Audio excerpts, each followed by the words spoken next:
Buenos días o buenas tardes a todos, todas y todes. Les doy la bienvenida al segundo panel de la serie que estamos organizando con Emilio Krenzel en el marco del proyecto Memorites, Memoria Cultural y Activismo LGBTQ, que es un proyecto europeo desarrollado en conjunto con la Universidad de Utrecht y la Universidad de Buenos Aires. Digamos, empiezo con la parte, digamos, más técnica. Vamos a grabar el encuentro y vamos a subirlo en el canal YouTube del proyecto. Entonces, quien no quiere salir en la grabación, obviamente puede apagar su cámara. Eh, el título del panel, Bailando sobre cenizas, fiesta y resistencia en las memorias de la disidencia sexogenérica, digamos, es el tema de este panel que vamos a desarrollar con cuatro brillantes colegas, Nicolás Cuello, Mariano López Seoane, Cecilia Sosa y Martín Sicari. Y la idea de este panel, como el título, también vienen de dos reflexiones que todavía no recibieron probablemente bastante atención y bastante investigaciones. La primera se encuentra en el libro de Elizabeth Schelin, Los trabajos de la memoria, donde Schelin cita un artículo de Patricia Rojas que se publicó en la revista Puentes en diciembre de 2000. Y el artículo justamente se llama Bailando sobre las cenizas.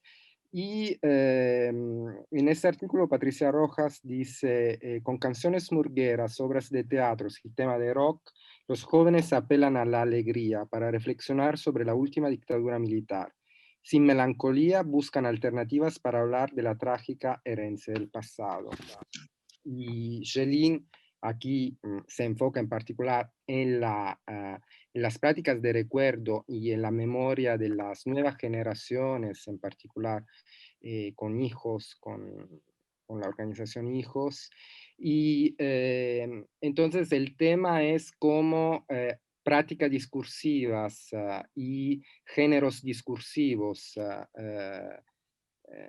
diferentes de lo convencional en relación a un pasado violento y pasado traumático se desarrollaron a lo largo de las décadas.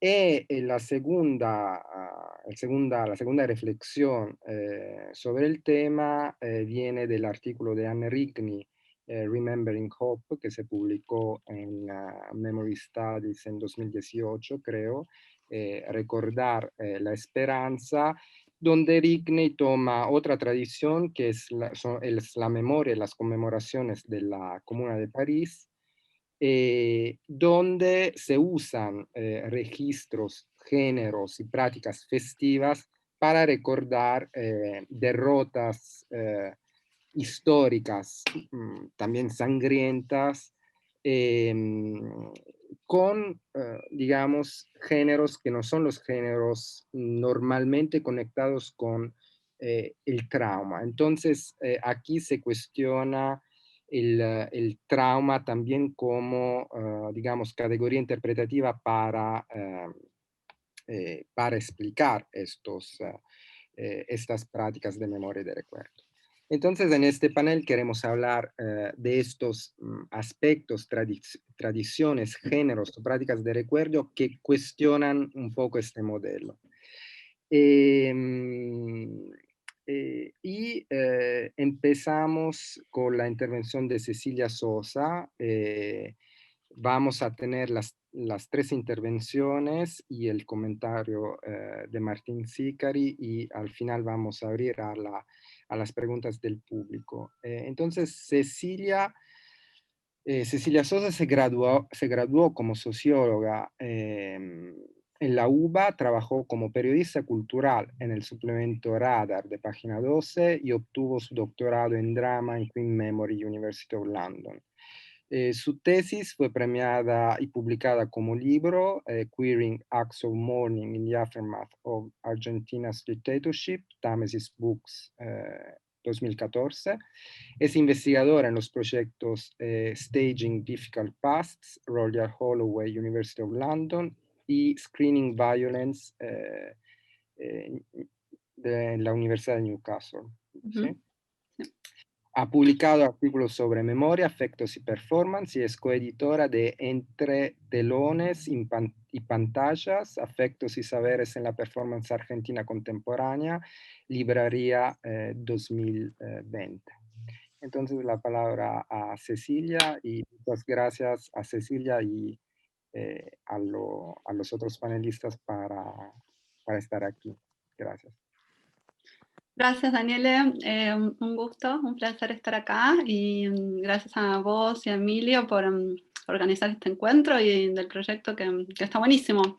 La verdad, y también para mí es como muy lindo poder compartir esta intervención vía Zoom con mis colegas Mariana, Nicolás y Martín, a los que admiro mucho. Entonces, nada. En realidad mi presentación de ahora, que va a ser como muy cortita, unos 15 minutos, trabajo un poco sobre cierto material que vengo trabajando y cierta hipótesis de trabajo mío durante ya varios años, en relación a pensar las herencias de la postdictadura en Argentina desde una línea queer, pensando lo queer como una herramienta dentro de la narrativa para cuestionar las filiaciones más sanguíneas con las que se asoció la dictadura militar y las reverberancias de la dictadura en todo un sistema más familiarista. La narrativa de lo queer o mi trabajo sobre estas narrativas disidentes en realidad ayudan a conceptualizar una crítica a esas filiaciones biologicistas y pensando otro tipo de filiaciones posibles que tienen que ver con la política y con ciertas disidencias sexuales también y que se encadenan de alguna manera. Lo que hoy en particular quería trabajar es un poco esta narrativa de lo queer, pero en el marco de la retracción conservadora del post-2015 durante el gobierno macrista. Entonces, les leo la presentación, si querés, Daniel, poner la primera imagen. La retracción conservadora, iniciada en Argentina en 2015, delineó un encuentro inédito entre dos experiencias de duelo que se enlazaron y potenciaron mutuamente.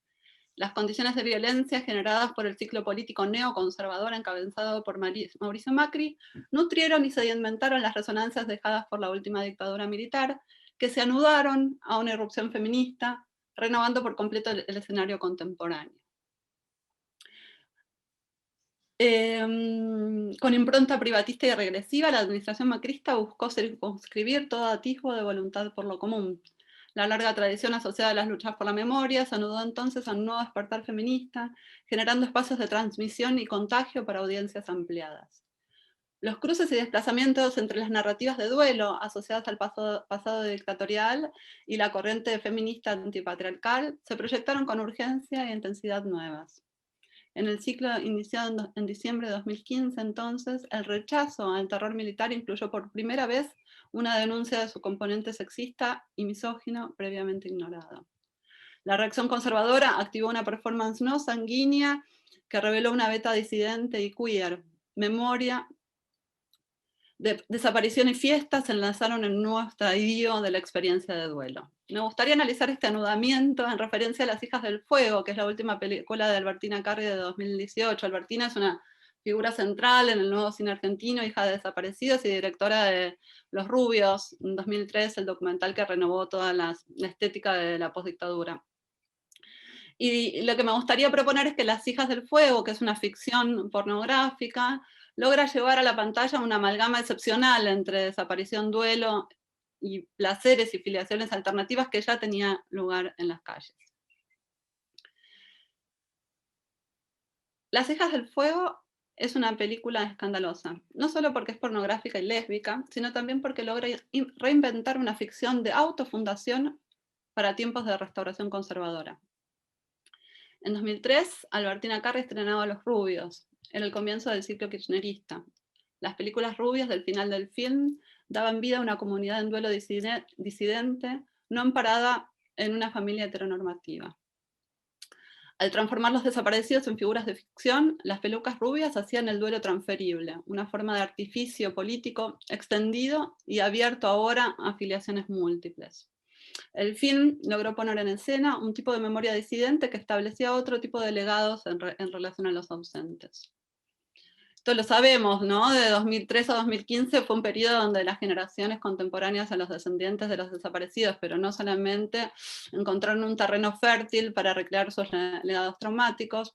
Estas narrativas emergentes apelaron a formas de humor e ironía que entraban en tensión con los privilegios sanguíneos de esta familia herida que había sido como la heredera fundamental y de la dictadura militar. También estas nuevas narrativas sugerían recomendamientos más fluidos entre género, política y sexualidad. En este marco, la producción femenina resultó particularmente iluminadora. María Moreno, en Oración, señala este fenómeno y habla de las hijas sin puntito, como la versión feminista de Hijos, una agrupación creada por los descendientes de los desaparecidos a final de los 90, y con esta idea de las hijas sin puntito identificaba el placer que subyacía a la producción de esa ola de mujeres no relacionadas necesariamente a través de la sangre con los desaparecidos, y que sin embargo hacían suyas sus figuras en giros y desviaciones tan atractivas como arriesgadas.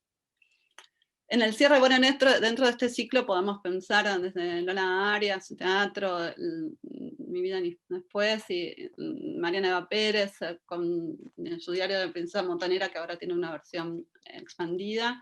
Pero en el cierre de ese ciclo, tal vez la figura que más marca es el cierre de ese ciclo, es el libro de Marta Dillon, Aparecida.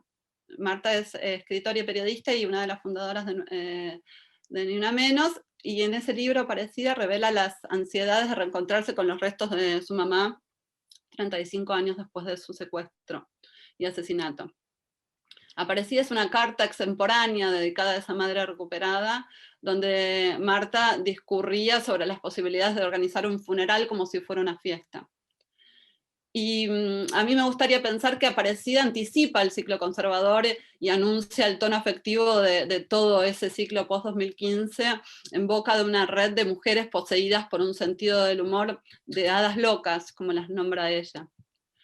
En ese viraje, el recurso al humor, tan ligado a los imaginarios de los hijos, aparecía entonces enlazado a una beta radical, feminista y queer, que profundizaba esa anudadura entre placer y duelo. Hay una imagen en Aparecida que para mí es clave para pensar este nudo. Dillon está por casarse con Albertina Carri y están vestidas, las novias eligen sus trajes para la boda, y eligen trajes de dominatrices y corpiños negros, dice ella. Y cuenta: esas éramos más nosotras, más lascivas, más dispuestas a usar el luto para bailar, clavando los tacos al dolor, obligándolo a aullar de alegría. Escribe Dillon. Esa imagen, clavar los tacos al dolor para hacerlo aullar de alegría, para mí es una imagen extrema que va a anticipar el giro posterior a 2015, cuando la pérdida se transforma de alguna manera en una danza lasciva. Volvamos entonces a Las Hijas del Fuego, donde estamos en 2018, perdón. El cambio político inaugurado en diciembre de 2015. Daniela, si querés mostrar la otra imagen. Tendió una emboscada a las filiaciones extendidas crecidas al amparo del duelo, como deber del Estado kirchnerista. Pero la transferencia del duelo producía desplazamientos imprevistos. En particular, la marea feminista, macerada en sucesivos encuentros nacionales y potenciado por la expansión del colectivo Ni Una Menos, había logrado recrear un momentum antipatriarcal que alentaba disidencias sin precedentes. Las acciones del colectivo se transformaron en una pedagogía contra la violencia machista que invitaban a unas jóvenes generaciones a sumarse a un feminismo aguerrido y sin culpas. Si las primeras marchas del colectivo parecían tener un carácter defensivo, el movimiento logró privilegiar la plusvalía afectiva de la fiesta. El deseo excedía a sus miembros individuales, pertenecía a la multitud, que se extendía y reproducía como un virus. El placer escénico por el encuentro se agitaba en una visibilización convulsa y fuera de sí. Era la emergencia de una nueva fuerza colectiva, una sororidad local que en su voluntad de exceso postulaba una escandalosa hermandad como forma de parentesco político. Esa red disidente y festiva es la que Las Hijas del Fuego llevaría a la pantalla. Entonces, casi 2 décadas después de los Rubios, Las Hijas del Fuego propone un nuevo género e incluso un nuevo comienzo. A diferencia de Cuatreros, el documental donde Carrie todavía responde a la influencia de un padre intelectual, en Las Hijas del Fuego no hay padres. Hay madres míticas que viajan a la Antártida, quizás el espacio más puro de la ficción para sus experimentos científicos, y ahora sus descendientes están de regreso en el continente y viajan hacia el norte. La acción comienza con un reencuentro. Ahí podemos poner, Daniele, una imagen de la película de Albertina. Tras un mes de separación, la pareja, que es la que se ve en el extremo derecho arriba, la pareja celebra su reencuentro en un pub, los hombres del lugar reaccionan violentamente hasta los gestos afectivos de la pareja, una chica local intercede y las tres emprenden una huida alegre y salvaje que las conducirá a un nuevo viaje, una fuga, una conquista acaso más larga. En el camino, los espectadores serán testigos de la formación de una red tan lúdica como belicosa. Las guerrilleras, herederas tal vez de Monique Wittig y del Mayo francés, han llegado a la Patagonia. La road movie de Carrie transcurre en la Patagonia y hace de la Patagonia su paisaje afectivo. Cuerpos, territorio y paisajes se enlazan en pantalla. El contagio moviliza el viaje. Se trata de una colonización, una orgía tan poética como política, donde el sexo es el vector conectivo, el enlace afectivo que une a la tribu de mujeres que se reproduce como un virus. Fiel al género, la trama no es particularmente importante, el viaje sigue un ritmo orgánico, una progresión agitada de encuentros sexuales cada vez más intensos y narcóticos. Veamos un caso. La red de mujeres no deja de expandirse. Uno de los reclutamientos es particularmente revelador. Una de las integrantes del grupo se cruza con otra mujer que va en bicicleta por un camino desierto. Las mujeres intercambian un par de palabras, la desconocida tiene el acento habitualmente estigmatizado del norte del país. La guerrillera de Carrie la interpela con una petición sorprendente. Decime algo con R. Y dice R, como se pronuncia en el norte, como se pronuncia en Tucumán, donde viajé todas mis infancias. La demanda es satisfecha y las mujeres se besan apasionadamente. El grupo celebra la recién llegada. La secuencia es inesperada y también hilarante. Recuerda hasta qué punto, al decir de Judith Butler, el poder performativo de la palabra también puede ser revocado. Así, una forma particular de pronunciar la R, vuelta a medio de la injuria, deviene erotizante. Esta línea del guión, decime algo con R, señala el momento en que la narrativa del odio se invierte para inaugurar nuevas formas de insubordinación y deseo, que en palabras de Butler podrían crear nuevas formas de reconocimiento. De algún modo la escena hace eco a aquella enfurecida marea verde, que cuando el Senado rechaza la despenalización del aborto, dice, bueno, solo es una cuestión de tiempo. Tenemos 2-3 minutos. Ok. O sea, la película de Albertina Carrie es una provocación que debería tomarse en serio, pero no demasiado literalmente. Podría leerse como un poema de empoderamiento que se las arregla para escenificar el reordenamiento de afectos entre feminismo y memoria de la era post-2015. Al poner en acto el contagio como ficción pornográfica, invoca un linaje femenino radical que enlaza el accionar disidente de comunidades afectivas extemporáneas que van desde las madres de Plaza de Mayo hasta las jóvenes feministas contemporáneas. Si en pleno repliegue conservador la presencia masiva de jóvenes en las calles venía a denunciar las persistentes formas de femicidio, la nueva ola feminista visibilizó además una estructura misógino-patriarcal previa a la dictadura y sus reverberaciones con una efervescencia y vitalidad inusitada. En su esfuerzo por reinventar el porno feminista, la película de Carrie logra sugerir un sistema de filiación basado en una poderosa red que ya ha tomado las calles. Recobrando la energía de los primeros scratches, la orgía permanente de la película de Carrie muestran cómo la algarabía se transformó en la mejor arma contra el conservadurismo. Muestran cómo el gozo, antes que la pérdida, logró imponer su tono distintivo. Y ya termino. Las Hijas del Fuego es solo pensable en este contexto de plusvalía festiva que logró hacer vibrar un espacio público recobrado durante la restauración conservadora. Así también el film cuenta como marcador de resistencia y disidencia. Al tiempo que confronta el neoconservadurismo, el film postura la utopía queer de un movimiento lesbo feminista emancipado. En ese sentido, la película es lúdica, festiva y probablemente también irónica. Las largas secuencias celebrando la belleza de los cuerpos desnudos surgieron un estadio superior y acaso más compleja de lo social. Las hijas del fuego es un film rebelde, recurre y reclama nuevas formas de insubordinación y agencia afectiva. Si el movimiento feminista local ha sido definido como el principal actor de la era post-2015, Las hijas del fuego se convierten en el artefacto cultural perfecto de este contrapoder disidente. Así buscan cantar nuevas audiencias, reuniendo en una sororidad apasionada y orgiástica como estandarte. En definitiva, Las hijas del fuego escenifica la revolución de las hijas, pero no solo las directamente afectadas por la pérdida, sino también, como diría María Moreno, las hijas con o sin puntito. Gracias.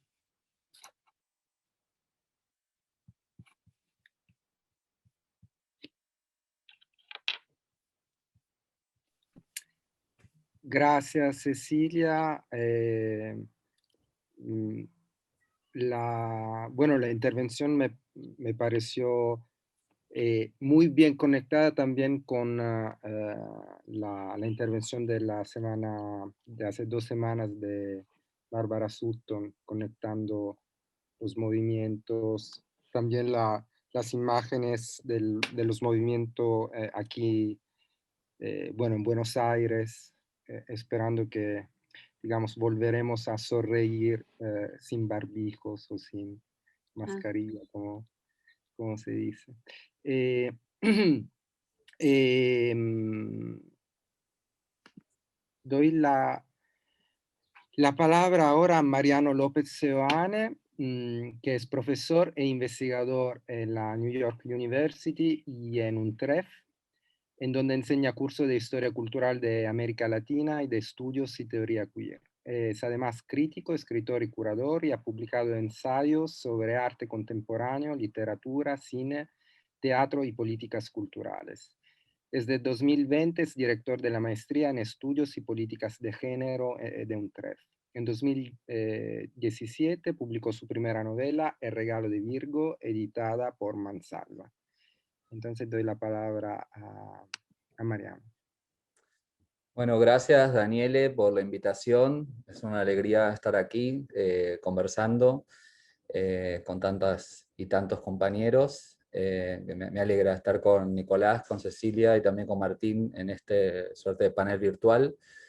Bueno, yo lo que voy a presentar es más o menos como hizo Cecilia, que presentó unos materiales que pueden servir para la discusión posterior. Mi objetivo también es presentar por ahí algunos materiales estéticos, estético-políticos, que nos pueden servir para reflexionar después entre todos. Es, digamos, como una especie de work in progress que tiene que ver con un ensayo que publiqué el año pasado en una revista que publica la Universidad de Barcelona, que se llama Compás de Espera, la revista, que Daniele creo que lo leyó y por eso me convocó a estar en este panel, y que tenía que ver con tal vez tratar de pensar formas de respuesta al trauma que no son las más convencionales, ¿no? Estamos muy acostumbrados, por razones obvias, a una respuesta política, estética atravesada por el patos, ¿no? Como trágica, patética, que tiene que ver con las pasiones en general más tristes, más afligidas, y en general prestamos menos atención, y creo que esta era la intención del panel que organizó Daniele, a otro tipo de respuestas más jocosas, más cómicas, que se han dado también en distintas situaciones traumáticas en nuestra historia y en nuestra historia latinoamericana, argentina y también en otros contextos, ¿no? Por eso el título del panel, Bailando sobre las cenizas, que refería a ese ensayo en el cual se abordan formas de respuesta al trauma de la dictadura por parte de jóvenes, por ejemplo, jóvenes reunidos en hijos, que tenían que ver con la fiesta, la música, el carnaval, la murga, otro tipo de intervenciones que no necesariamente eran las que señalaban la pérdida, el dolor, etcétera, etcétera, ¿no? Y en ese sentido voy a compartir ahora un PowerPoint que voy a pedir disculpas porque es espantoso, pero bueno, es lo que pude hacer con mi capacidad de diseño, que es nula. ya el color es horrendo y todo lo demás, pero bueno, ahí va a servir para visualizar lo que quiero decir. Obviamente ahí estoy refiriendo a esa, ¿no? esa remix que hace Marx de una frase de Hegel, ¿no? Que Marx dice en el 18 Brumario, como sabemos, que la historia tiene lugar dos veces, ocurre dos veces, y él agrega o dice, justamente en relación con la memoria es interesante porque dice, se le olvidó agregar, dice que a Hegel se le olvidó agregar que una vez sucede como tragedia y otra vez como farsa, ¿no? O sea que aquí ya en esta frase muy conocida y muy repetida estamos en el terreno de la memoria y el olvido. Y en relación con esa oposición que plantea Marx, que en realidad es una sucesión, porque es primero como tragedia, después como farsa, aquí voy a presentar más como una oposición en el mismo momento, encarnada en dos artistas que son David Wojnarowicz y Rey Navarro, artistas que tal vez conocen, sobre todo David Wojnarowicz en los últimos años ha tenido una retrospectiva en el Whitney en New York, en el Reina Sofía en Madrid, y por lo tanto es un artista que ha tenido mayor visibilidad. Rey Navarro es un artista menos conocido.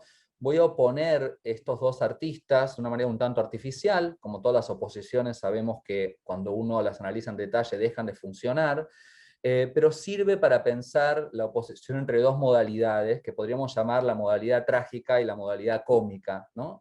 Que son dos sensibilidades, pero también son dos modos de la estilización, ¿sí? De cómo se le da forma a determinadas situaciones, respuestas, etcétera, etcétera. Y en este caso, obviamente, la tragedia y la comedia no me interesan tanto como géneros artísticos, o modalidades estéticas en sí mismas, sino como modos que informan la práctica activista, ¿no? La práctica activista, en particular, en respuesta al trauma.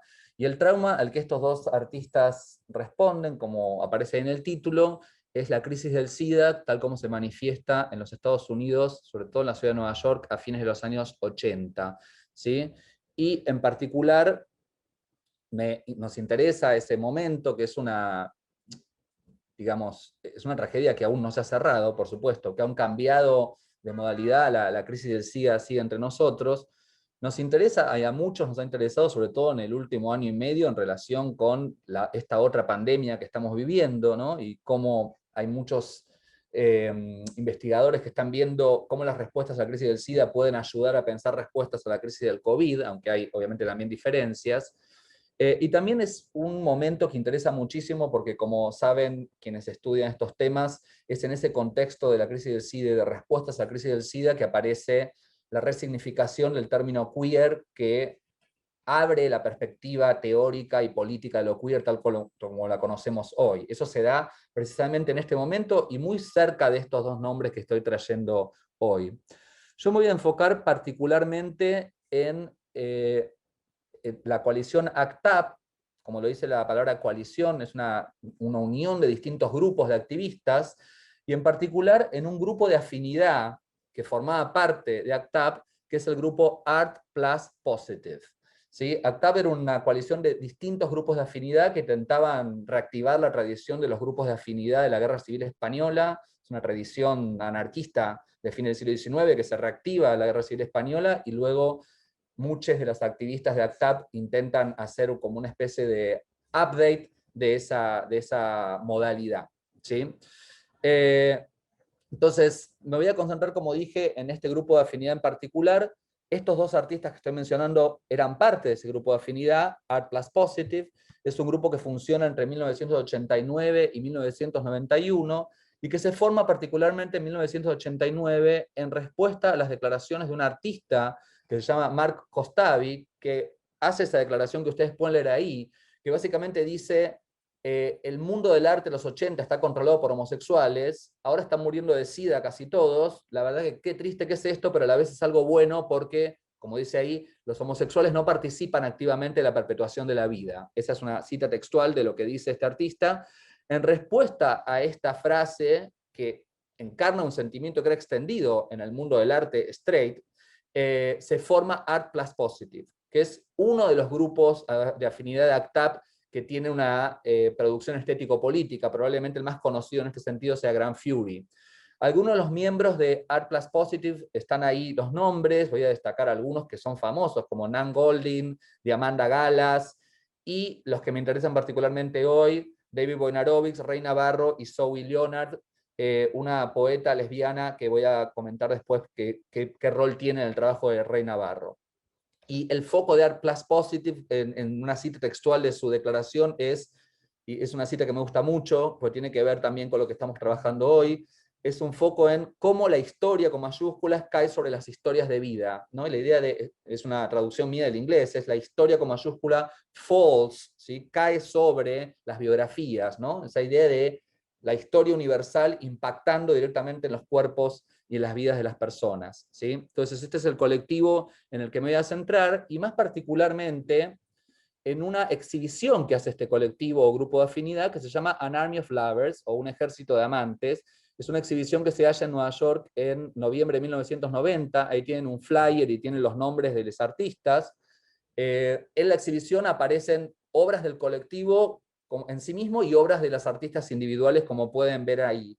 An Army of Lovers, como saben, es una cita que contiene una gran densidad histórica, no me voy a detener en eso ahora, pero es una cita que aparece en la historia del movimiento queer en ese mismo año, en 1990, en un manifiesto que distribuye el colectivo Queers Anonymous, que es una de las primeras inscripciones gráficas de la palabra queer tal como la conocemos hoy, a partir de este nuevo sentido, que a la vez está citando un manifiesto del Gay Liberation Front de 1971, y que a la vez está citando, y acá es interesante que estamos trabajando tragedia y comedia, una declaración que hace Fedro, un personaje de El Banquete de Platón, ¿no? En El Banquete de Platón hay un momento en el cual se empieza a pensar cuál sería el ejército ideal, y se habla de un ejército de amantes, en el cual la unión entre los soldados no solamente la idea de derrotar al enemigo, sino el amor que hay entre ellos, que cita un ejército históricamente existente, de acuerdo con Plutarco y otros historiadores, que es un ejército efectivamente de la ciudad de Tebas, que estaba compuesto solo por hombres, obviamente, y que siempre, digamos, el ejército está compuesto por parejas de hombres, un hombre mayor y un hombre más joven, ¿no? Esto lo menciono muy al pasar, pero es para que vean que esta idea de An Army of Lovers tiene una larga tradición histórica que está siendo reactivada en este momento. La exhibición está acompañada por un texto de sala escrito por Aldo Hernández, que es el curador, que es un fotógrafo muy amigo de Rey Navarro y también parte de Art Plus Positive. Y ahí explica en el texto, como pueden ver, en qué consiste esta exhibición. Es una serie de investigaciones artísticas llevadas a cabo por artistas que viven en Nueva York sobre los problemas críticos del SIDA, la homofobia y la censura. Los artistas en esta exhibición son un ejército que combate el SIDA, la homofobia y la censura por medio de su arte, y tienen como objetivo colectivo, esto también es importante, que todas las personas que vean esta exhibición se motiven para encontrar sus propias acciones positivas y sus propias respuestas creativas en esta batalla, ¿no? O sea que es una exhibición que se piensa como una exhibición que quiere tener un impacto, movilizar, ¿sí? Y en conexión con esto, el grupo declara que la exhibición se organiza para afirmar, me faltó una ahí, el poder del arte para educar, iluminar y sanar, ¿sí? Dentro de esta exhibición me voy a detener en dos trabajos, que son los trabajos de Wojnarowicz y de Rey Navarro, justamente, ¿sí? El trabajo de Wojnarowicz en realidad es doble. Por un lado está este mapa que tiene un texto sobreimpreso. Esto era una técnica muy típica de Wojnarowicz, y era también muy típico en Wojnarowicz la obsesión con los mapas, como marcando la conexión, el engranaje entre lo individual y lo global, ¿no? Y de nuevo, esta conexión que marcaba antes entre la historia y lo individual, ¿no? Porque dice al principio, el texto larguísimo, no lo vamos a leer, pero al principio dice, y este es el título de la obra: When I put my hands on your body, I feel the history of that body. Cuando pongo mis manos sobre su cuerpo, o poso mis manos sobre tu cuerpo, siento la historia de ese cuerpo, ¿no? Esta es la primera obra de Wojnarowicz. Y la segunda obra en realidad es un texto que Wojnarowicz incluye en la exhibición para que la gente lo pueda leer, que es un texto digamos, de denuncia contra John Frontmeyer, que era el director del Fondo Nacional de las Artes de Estados Unidos. Como ustedes deben saber, muchos de ustedes deben saber, a fines de los años 80, principios de los años 90, hay una gran polémica en los Estados Unidos sobre qué tipo de arte se va a financiar con fondos públicos. Y básicamente los conservadores atacan que los fondos públicos estén financiando obras hechas por disidencias sexuales, ¿no?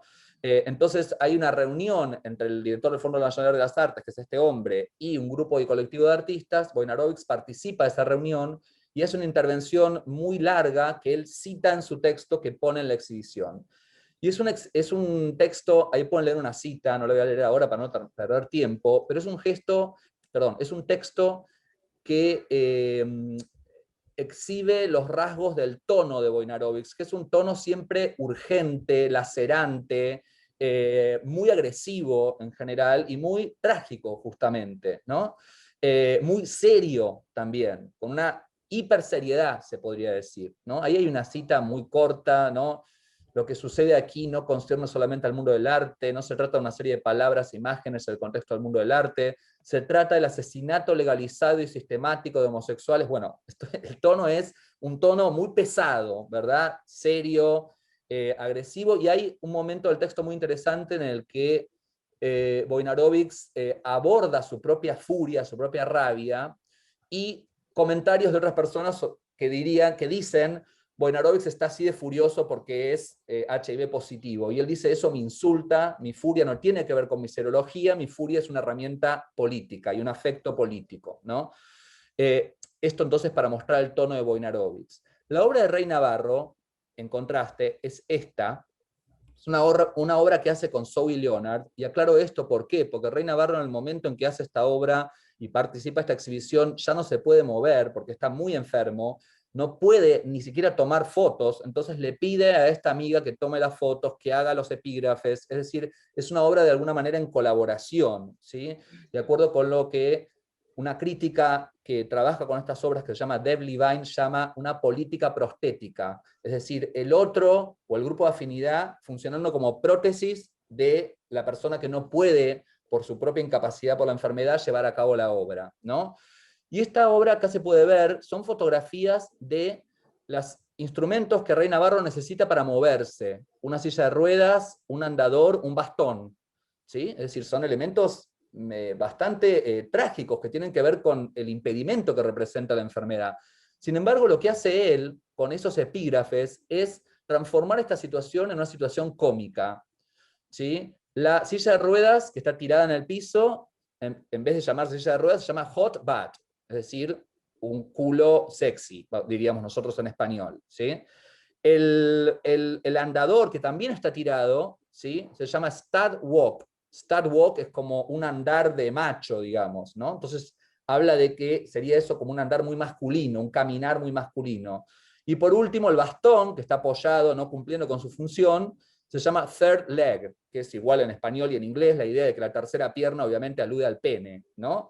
O sea, son todos epígrafes que subvierten la idea de tragedia que está involucrada en las imágenes para transformarlo en algo cómico. Y de hecho la obra se llama equipped, que quiere decir equipado, pero que también quiere decir en inglés, una persona que está equipped, un hombre que está equipped, es un hombre dotado, ¿no? Que tiene un pene grande, vamos a decirlo así rápidamente. Entonces, está toda esta especie de juego cómico y sexual, ¿sí? En el trabajo de Navarro, en esta exhibición.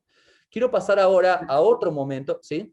Sí, 2 minutos más. Sí, lo voy a hacer muy rápido. Voy a pasar muy rápido a otra oposición que tiene que ver con intervenciones performáticas de estos dos artistas en protestas.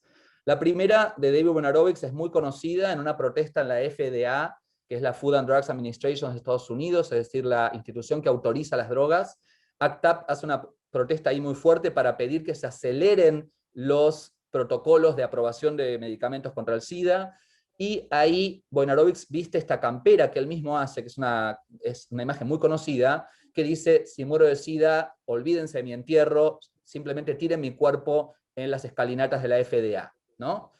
De vuelta, un tono trágico, ¿sí? De hecho, literalmente la idea de un cuerpo que nadie puede reclamar, que queda tirado, es la figura de Antígona, ¿no? Es una figura trágica por excelencia, la figura del cuerpo que queda sin ser enterrado, ¿sí?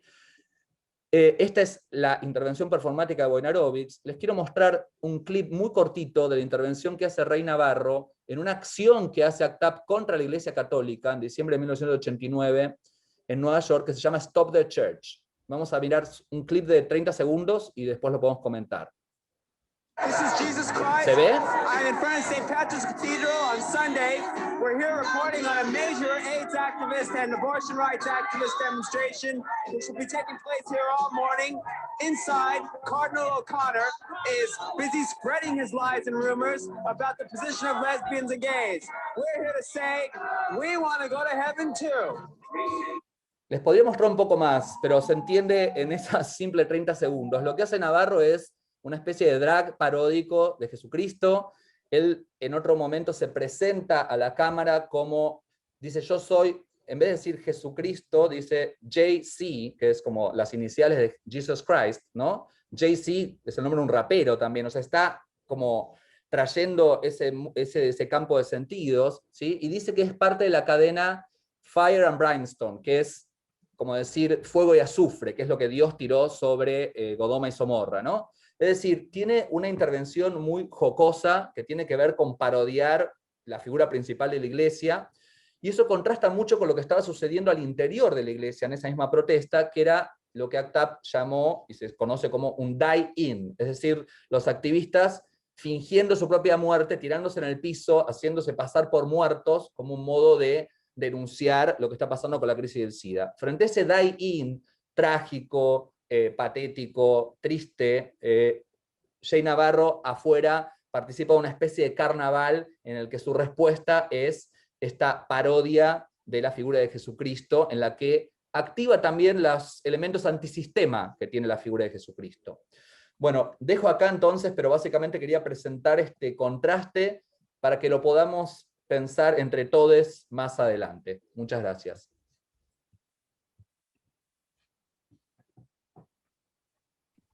Muchas gracias, Mariano, por conectar también tradiciones diferentes, lugares diferentes, y Argentina con Estados Unidos, pero me parece que ya dialogan muy bien las diferentes estrategias de, bueno, de protestar y de recordar juntos o conmemorar o todas estos géneros de práctica. Doy la palabra a Nicolás Cuello, que es profesor de Historia de las Artes por la Universidad Nacional de La Plata, donde cursó la maestría en Estética y Teoría de las Artes. Actualmente se desempeña como becario doctoral del CONICET y como docente en la Universidad Nacional de las Artes. Es miembro asesor del programa de Memorias Políticas Feministas y Sexogenéricas del CEDIN-CIUNSAM. Sus investigaciones se centran en la intersección de prácticas artísticas, políticas sexuales, representaciones críticas de las emociones y culturas gráficas alternativas desde la postdictadura hasta la actualidad. Es autor, junto a Lucas Di Salvo, del libro Ninguna línea recta, Contraculturas punk y políticas sexuales en Argentina, 1984-2007. La palabra a Nicolás. Ahora sí, se escucha. ¿Sí, no? ¿Se escucha? Sí. Ah. Sí. Nada, buen día, buenas tardes a todos. También me sumo al agradecimiento por la posibilidad de tener esta conversación, este intercambio junto a otros colegas, y también nada, extiendo mi deseo de que todos estemos cuidados, protegiéndonos en un momento tan difícil a escala global. Nada, mis mejores deseos también para todos en ese sentido. Lo que voy a hacer ahora es, como que tengo, digamos, el tiempo reducido, voy a plantear algunas ideas en relación a un proceso, más que efectivamente de estudios de casos, a un proceso, si se quiere, de reflexión metodológica que me ha devuelto mi investigación sobre el pasado reciente, y específicamente sobre algunas experiencias contraculturales o algunos acontecimientos que tensionan los vínculos siempre complejos, inacabados, entre prácticas artísticas y políticas sexuales en la postdictadura argentina, digamos, en el marco de lo que se ha llamado el destape cultural, ¿no? Mencionaba recién Daniel, ¿no? El último libro que publicamos junto a mi amigo Lucas Di Salvo, Ninguna línea recta. Allí es como un estudio que trabaja específicamente sobre la reconstrucción genealógica de experiencias ligadas específicamente, no tanto al arte contemporáneo, sino exclusivamente a prácticas como de imaginación contracultural durante los años 80, y en el proceso, que fue un proceso extenso de unos 5 o 6 años, en el proceso del trabajo de campo, ¿no? Que tenía que ver con la elaboración de entrevistas y con intercambios con personas o agentes político-culturales que habían sido, digamos, protagonistas de los procesos que estábamos tratando de reconstruir, sí notábamos a través de nuestra escucha que había una repetición, había una insistencia, que era cierta forma de ingravidez, imposibilidad, un obstáculo o una distancia en la capacidad de recordar con precisión la estructura de algunos acontecimientos. Hay un libro que es muy conocido que se llama Derrumbando la Casa Rosada, que es una de las primeras digamos, en los giros recientes historiográficos sobre la reconstrucción del fenómeno de la contracultura punk en Argentina. Es uno de los libros que, digamos, uno de los libros más simbólicos, de mayor importancia, donde se reúnen muchos historiadores, y allí también aparece, digamos, extrañamente, como de un mismo hecho cultural, como por ejemplo uno podría decir la fecha del año 1981, como el surgimiento de la contracultura punk en Argentina, como un significante polémico, ¿no? Hay muchas experiencias, mitos, leyendas sobre la historia de la contracultura que plantean constantemente desafíos por su incapacidad de ser, digamos, definidos en términos de verdad, o definidos con certeza, o definidos con estructura, digamos, ¿no?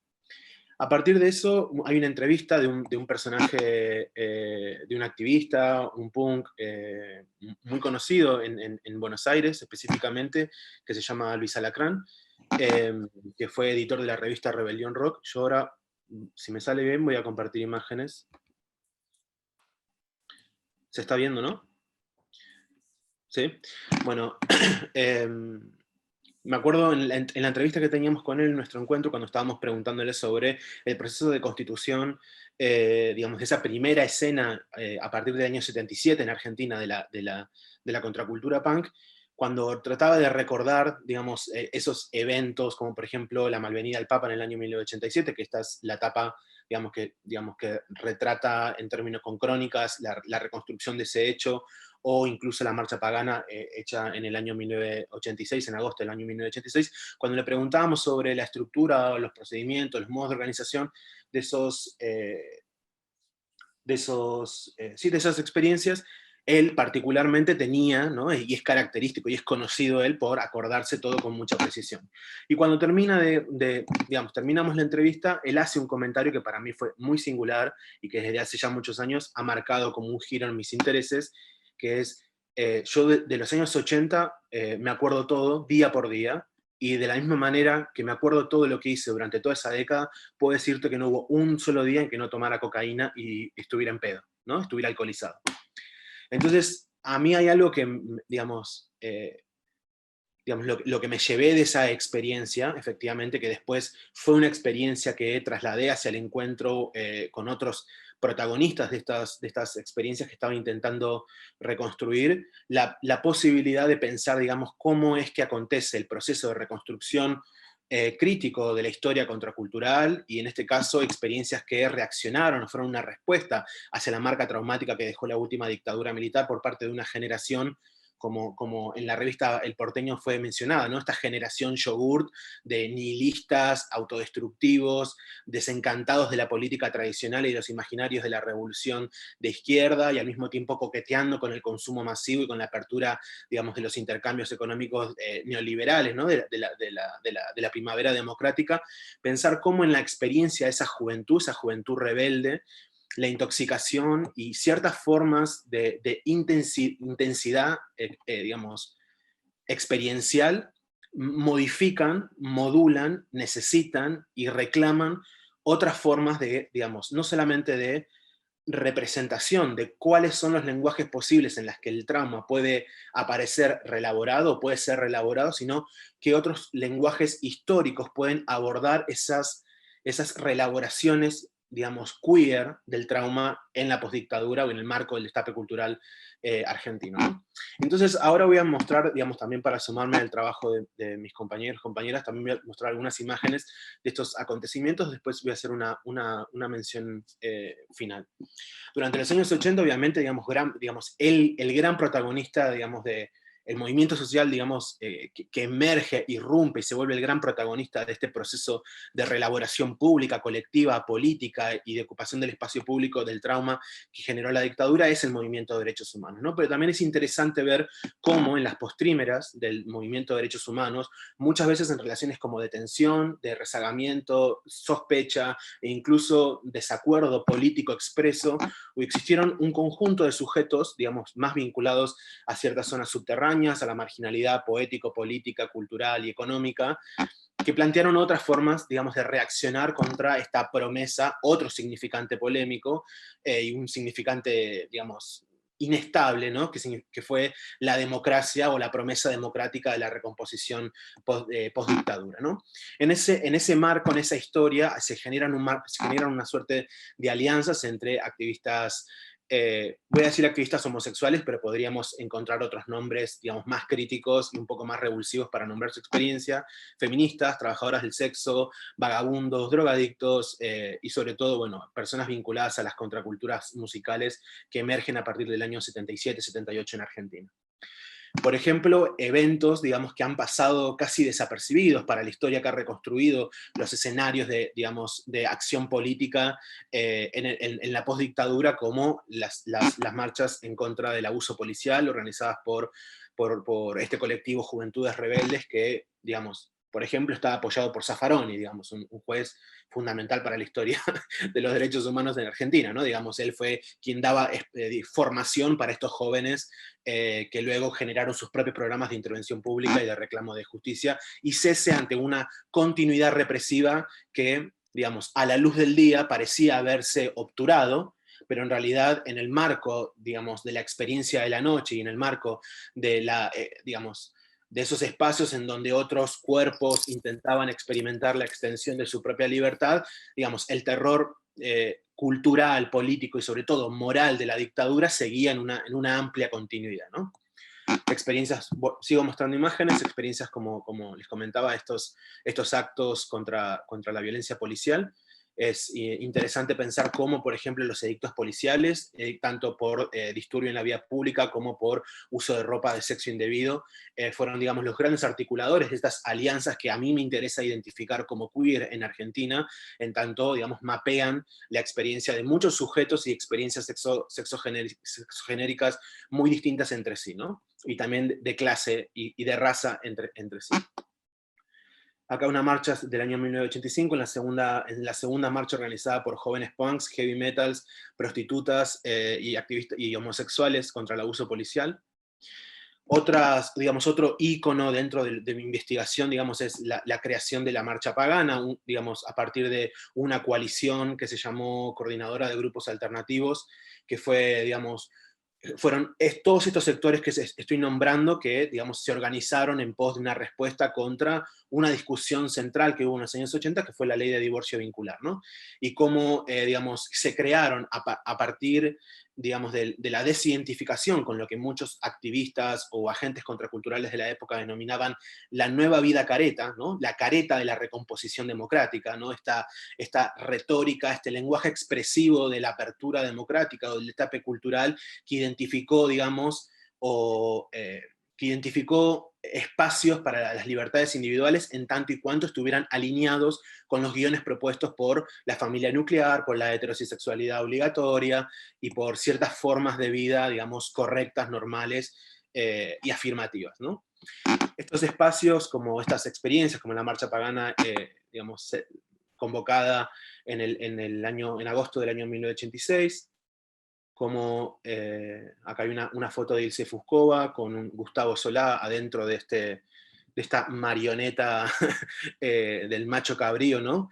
En realidad, tanto esta como la malvenida al Papa, que después voy a mostrar, lo que marcan, digamos, una nueva tesitura en los modos de imaginación de la política de ocupación del espacio público, ¿no? Que hace de la condición revulsiva, de la ironía, del desacato y sobre todo de lo grotesco, del obsceno, un lenguaje incómodo, incluso para muchos movimientos de la época que estaban instituyéndose u orientándose nuevamente en este lenguaje de los derechos humanos que parecía ser la gran puerta o el gran paraguas de conglomeración de estas nuevas formas de transformación de la imaginación política, ¿no? Entonces, insisto, a las postrímeras de ese lenguaje instituido, sobre todo guiado por el principio de los derechos humanos, existieron otras formas de organización que fueron incómodas para la época y que, muy parecido también a lo que mencionaba recién Mariano, generaron o intensificaron otros lenguajes, otros registros afectivos de la protesta pública.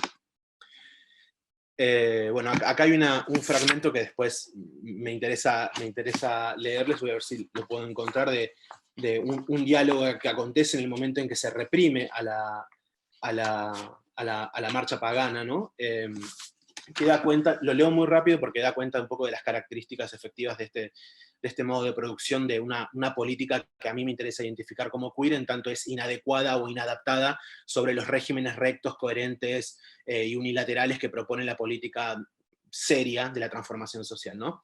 En el momento de la marcha pagana fue como un evento completamente inconsistente, donde nadie sabía para qué se juntaban.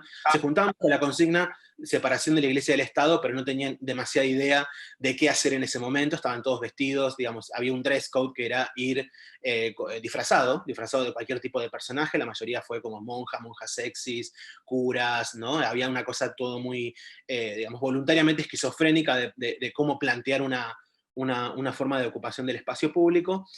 Y en el momento de la represión había más o menos 200 personas convocadas. En el momento de la represión, un periodista, Enrique Jurkovic, que además digamos, era parte de la organización, registra este diálogo entre una persona y unos manifestantes y la policía. La policía pregunta, ¿quién es el líder? No hay líderes, los líderes han muerto, dice un cincuentón. ¿Quién es el responsable de esto? Somos todos irresponsables, se divierte un punk. La muñeca, que era una de estas marionetas que estaba acá, la muñeca esta es obscena. Era una monja que se abría el hábito y mostraba la vagina llena de pelos. La muñeca esa es obscena. Ustedes están violando el artículo 128 del Código Penal, le responden. Y estas personas le responden, no es obsceno, es grotesco. ¿No escuchó usted hablar sobre el arte grotesco? En medio de aquella represión, la policía no entiende y sin retroceder los manifestantes empiezan a gritar, queremos coger. Y dice Enrique Jurkovic en su crónica, es increíble, estamos en Buenos Aires en 1986 y 200 desaforados gritan queremos coger en la esquina de Callao y Bartolomé Mitre mientras son reprimidos por la policía.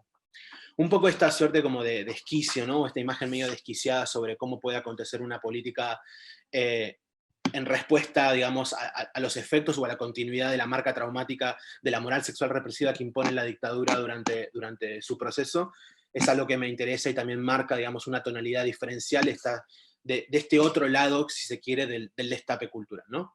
En ese mismo sentido, por ejemplo, esta movilización, que voy a poner entre comillas, que fue la primera marcha en contra del psicoanálisis, que fue, digamos, organizada por el Monstruo Punk, un crítico cultural y de música que escribía en la revista El Porteño, en la revista Fin de Siglo, en Cerdos y Peces, en el año 1986, en realidad fue una convocatoria minúscula, inexistente, de 10 personas que se juntaron a fumar porro ¿no? en la Plaza Congreso.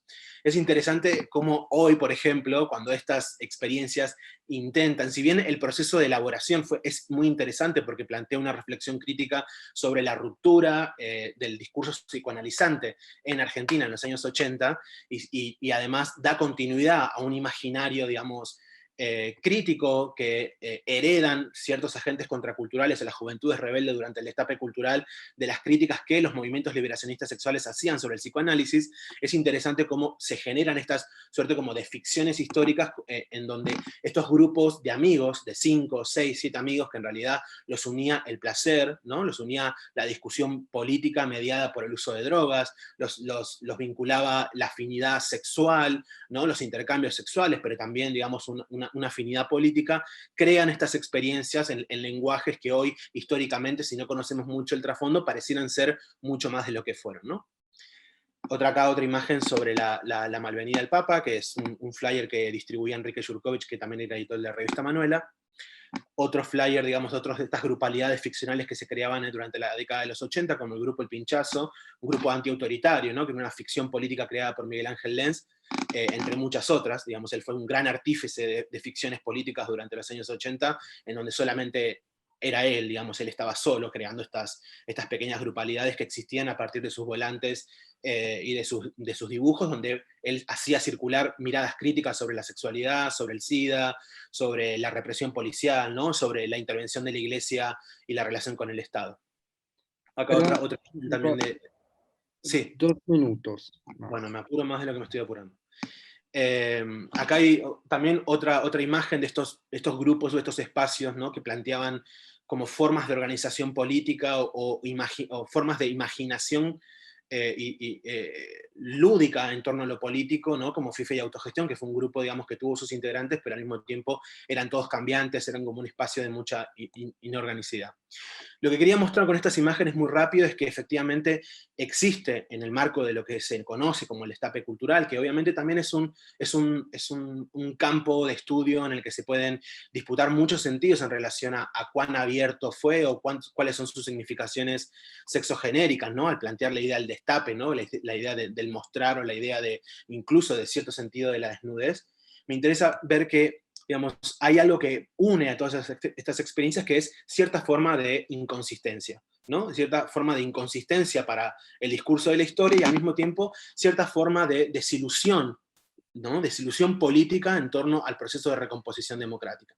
Por ejemplo, en el marco del activismo gay es muy claro esto, en donde hubo una serie de activistas que se enlistaron con mayor fuerza y se identificaron con mayor fuerza en torno al discurso de los derechos humanos y plantearon desde allí alianzas con madres y abuelas para revisar incluso la propia historia de la opresión sexual, pero también hubo una gran parte de activistas homosexuales, de feministas, trabajadoras sexuales y personajes de la contracultura que desde el año 1983, plantearon una discusión con lo que implicaba la promesa cruel de esta recomposición democrática, ¿no? Y sospecharon sobre las promesas y sospecharon efectivamente sobre la ilusión de esta recomposición democrática, que en realidad era una política para el día, ¿no? Como a muchos de ellos les gusta decir, y que en realidad efectuaba la continuidad del régimen moral sexual represivo de noche, y específicamente sobre algunos cuerpos, como los cuerpos trans travestis o los cuerpos que experimentaban somáticamente con su expresión o su expresión de género.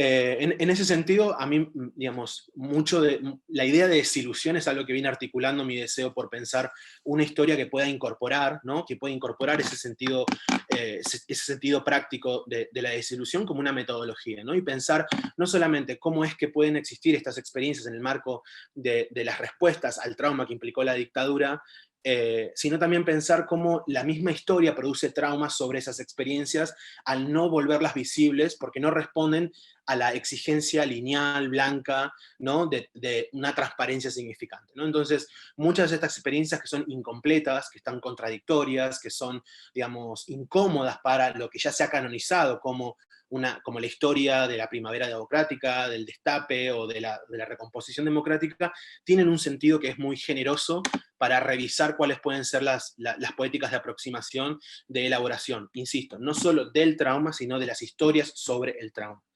Y bueno, dejo acá y asentado específicamente eso, ¿no? A mí lo que me interesa es justamente ver de qué manera esos sentidos que aportan estas experiencias de desilusión pueden desordenar lo que me interesa llamar como una straight politic, ¿no? Una política hetero, una política recta de la historia. Eso, gracias.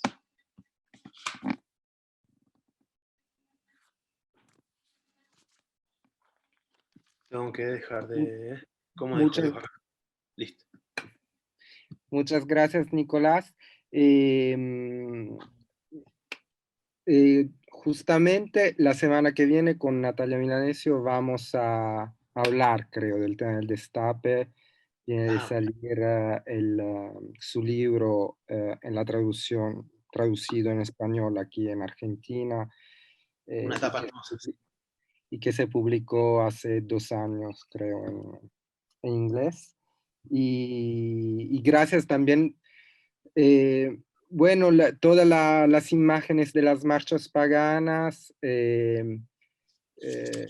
conecta, creo, a otra tradición también, porque Mariano habló de, por ejemplo, de la tradición de los mitos griegos, entonces, de cómo los activistas toman y se inspiran a otras tradiciones, a otros géneros, etc. Y creo que la marcha pagana es otra tradición y otra, digamos, otro repertorio desde donde los activistas tomaron inspiración y creo que en Argentina es particularmente interesante. Bueno, yo estoy en una fase de aprendizaje de cultura argentina, pero en los libros de, por ejemplo, de Mariana Enríquez,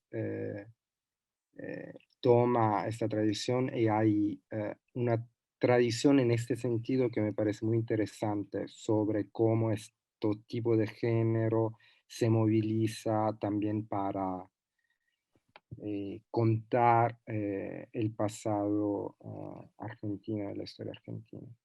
Ahora dejo la palabra a nuestro comentarista, que es Martín Sicari, que es casi doctor en literatura y estudios culturales. Su defensa doctoral tiene lugar en menos de 10 días.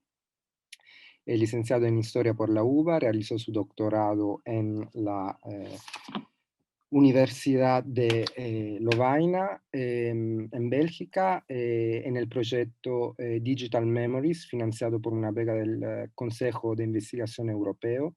Su investigación se centra en el activismo de derechos humanos latinoamericano, en especial México y Argentina. Trabaja desde la teoría de los afectos, los estudios de memoria y los estudios culturales latinoamericanos. Ha publicado artículos en Ex Libris, en Alternativas, y pronto saldrán contribuciones en Journal of Memory Studies y en History and Memory. Es coeditor del libro Afecto y Violencia en la Cultura Latinoamericana, que saldrá a fin de 2021 por Iberoamericana, y de un dossier sobre agencia y afecto en el Journal of Latin American Studies, que también está en preparación. La palabra a Martín. Bueno, chicos, chiques y chicas, gracias por invitarme y por ponerme en esta posición de vulnerabilidad, que es la de hablar del trabajo de otros sin haber tenido tampoco mucho tiempo para procesarlo, digamos, ¿no? Entonces, desde esta posición así como vulnerable y que me parece ideal también para hablar de estos temas y para pensar estas cuestiones que están trayendo a esta conversación. Y a mí cuando me llegó la invitación de Daniele, lo primero que pensé fue en Jacobi, ¿no? O sea, pensé en Roberto Jacobi, en este texto de las estrategias de la alegría, ¿no? Que finalmente publicado en 2011 y que fue el artículo que le dio el nombre a la muestra y al libro, ¿no? Perder la forma humana. Entonces Jacobi dice, retomando canciones de los Redonditos de Ricota, no queremos bailar, o sea, bailar hasta perder la forma humana, digamos, ¿no? Y entonces, bueno, escuché y leí un poco y digamos, sus intervenciones pensando un poco desde este lado, ¿no? Y una de las cosas que Jacobi hace en este pequeño artículo es, o sea, piensa la fiesta y piensa la estrategia de la alegría durante mismo la dictadura, ¿no? No después con la vuelta de la democracia, sino en la dictadura misma, ¿no? Y entonces, al estar todavía la dictadura como vigente en algún punto, establece como un régimen como dual, ¿no? Y él dice como afuera está la dictadura y está el miedo, y adentro está la cercanía intensa, está el espacio de vida, está la energía desbordante, la fusión colectiva, digamos, ¿no? Y Jacobi creo que en algún punto se genera como esta lógica entre lo público, entre el espacio público, entre el espacio donde la dictadura estaba vigente y lo privado, digamos, ¿no? Que era en el único espacio en donde se podía desarrollar este desborde, digamos, ¿no? Y sobre este límite en algún punto, ¿no? Entre la fiesta que se da en lo privado, digamos, ¿no? Es donde también la fiesta que se da en el espacio privado, digamos, ¿no? Es donde me interesaría entrar a sus intervenciones, digamos, y cómo después de la vuelta de la democracia, bueno, como bien mostraron, bueno, sobre todo Nicolás con con este archivo, donde nos vas mostrando cómo estas cosas que se daban también en lo privado irrumpen en la escena pública, a veces si eran solamente 10 personas, a veces solamente si eran, digamos, como personajes subalternos, irrumpen ahí directamente en la escena pública con la vuelta de la democracia, digamos, ¿no? Entonces, bueno, como comentarios particulares de los textos, pienso de vuelta en esta diferencia, digamos, ¿no?, entre la construcción de una comunidad alternativa, en este caso la construcción de la comunidad queer después de la vuelta de la democracia, y bueno, estoy así como un poco de vuelta, reconfirmo mi posición de vulnerabilidad en realmente estar como encontrándome con estos textos por primera vez.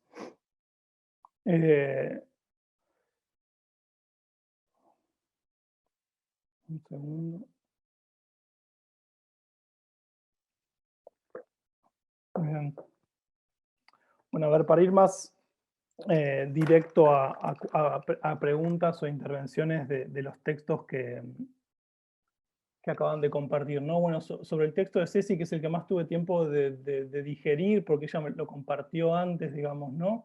No sé si proponés al principio como esta paradoja, digamos, ¿no?, de que el movimiento de Ni Una Menos ya se ha surgido en esta, como vos llamás, en esta reacción neoconservadora, ¿no? Entonces, mi primera observación acá es como decir, como qué es lo paradójico, digamos, ¿no? En algún punto cuando leía tu texto me parecía que era lo más esperable, digamos, ¿no?, que surjan estas conexiones y estas alianzas, digamos, ¿no?, entre movimientos que ya están de alguna manera como establecidos, o que ya están como el movimiento de derechos humanos, o como en algún punto de la historia del movimiento feminista, que se den en estos momentos de reacción neoconservadora, digamos, ¿no? Entonces, una pregunta un poco sobre esto, ¿no? Sobre, ¿es paradójico que aparezcan en estos momentos, o son en estos momentos que aparecen, digamos, ¿no? ¿Y qué pasa cuando, por ejemplo, en el kirchnerismo sobre todo el movimiento de derechos humanos, y ahora hay que ver qué pasa con el movimiento feminista, son absorbidos, digamos, ¿no? O sea, son absorbidos por el Estado en algún punto, ¿no? Entonces, ¿qué pasa si es necesaria esta confrontación, y al mismo tiempo que si es necesario este fracaso, ¿no? En el momento decís que se conectan estas historias densas de activismo porque hay un momento de fracaso, ¿no? Y bueno, entonces este momento de fracaso, si es necesario o no, y qué pasa cuando el fracaso no está, digamos, ¿no?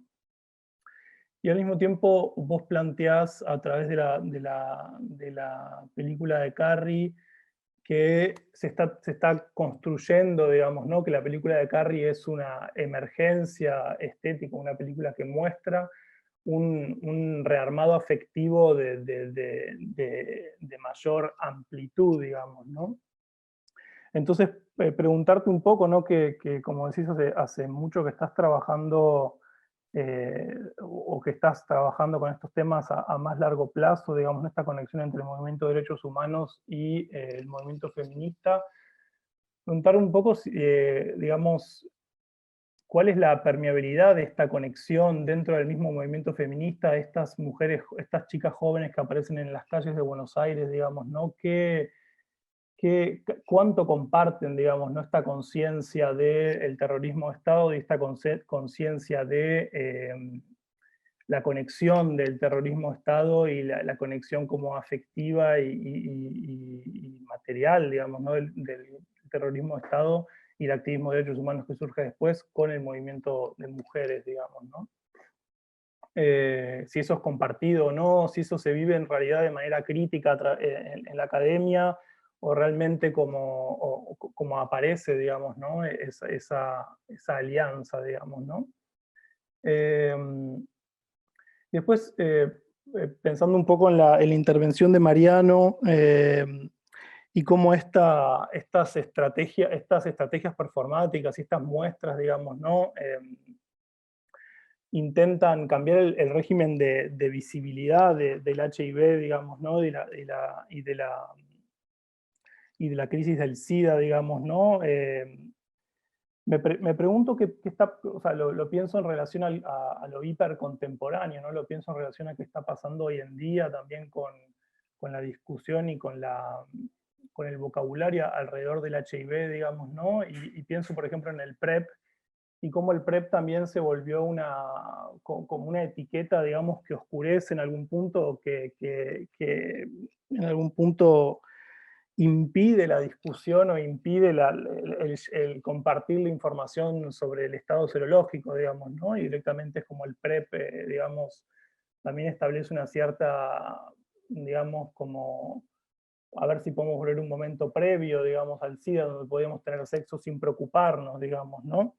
Entonces, ¿qué pasa cuando estamos recuperando estas estrategias de los 80, ¿no? En donde la idea era cambiar el régimen de visibilidad sobre el SIDA, ¿no? Y qué podemos pensar sobre lo hipercontemporáneo con estas nuevas, como, digamos, afectividades alrededor de, por ejemplo, el chemsex, el PrEP, que en algún punto, sí, como trastocan o imposibilitan un poco la discusión, digamos, ¿no? Y me quedé sorprendido con la cita del director del museo, digamos, ¿no? Que dice, bueno, los homosexuales no participan en la perpetuación de la vida, y cómo ACT UP responde, digamos, a esto que como bien lo mostrás vos ahora, lo escuchamos y parece, digamos, como insoportable de escuchar, digamos, ¿no? Pero pienso también en cierta tradición de la teoría queer, y pienso en Edelman, en Bersani, y en cómo ellos asocian lo queer con la muerte, y la queer como, no como una inversión en la comunidad o en el estar juntos, sino como una inversión en la autodestrucción, ¿no? En el self-shattering, en la destrucción, ¿no? Y la fuerza antirreproductiva de lo queer, digamos, ¿no? Entonces capaz hay algo ahí para pensar esta cita textual, esta cita de este curador, digamos, ¿no? Y esta, en algún punto también, tradición queer que reivindica esa antirreproductividad, digamos, ¿no? Y bueno, y después para pensar, para tirar un poco de ideas o de reflexiones sobre la intervención de Nicolás, digamos, ¿no? Y este archivo de acciones y de presentaciones y de participación en el espacio público, ¿no? A través de la intoxicación, a través de la intensidad experiencial, a través de una cierta alianza queer, digamos, ¿no? Entre punk rockers, gays, trabajadores del sexo, bueno, contra esta, como la llamaste, la nueva vida careta, digamos, ¿no? Entonces, este valor por lo revulsivo, por lo obsceno, por la incomodidad, pienso un poco en también como en este concepto de undercommons de José Muñoz, o de lo contrapúblico, digamos, ¿no? De estas comunidades que se generan en contra de, como decís vos, el optimismo cruel de la vuelta a la democracia, o de las promesas que esa vuelta a la democracia traía, digamos, ¿no? Entonces pienso, bueno, esto de lo contrapúblico, y qué pasa con estas comunidades cuando son apropiadas por el Estado, digamos, ¿no? Bajo el discurso reconciliatorio de la memoria. Vos algo hacia el final dijiste que hubo parte del activismo LGTB que está incómodo, digamos, con esta alianza, digamos, con el activismo de derechos humanos y con la filosofía de los derechos humanos, y con la filosofía un poco reconciliatoria de la memoria. Pero bueno, saber un poco más, porque quedó un poco hacia el final, digamos, cómo esta discusión se articuló, digamos, sobre qué vocabularios, y bueno, conocer un poco más en esta tradición cómo se enfrentan este poder fagocitador que tuvo el Estado con los discursos de memoria, digamos. Y bueno, esa es un poco mi respuesta, o mi comentario un poco a sus trabajos, y de vuelta desde esta posición de querer empezar una conversación, y de querer como reflexionar juntos, y de no, un poco de esta incomodidad de hablar de sus trabajos habiéndolos recientemente escuchado ahora a vivo, digamos, ¿no? Es un poco.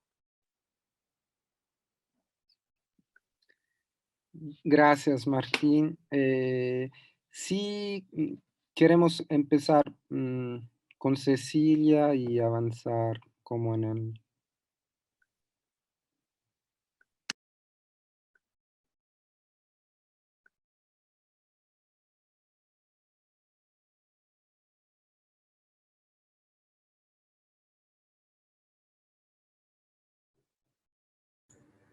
Cecilia, estás muteada. Ahí está, perdón, que tenía que cambiar de pantalla para desmutearme.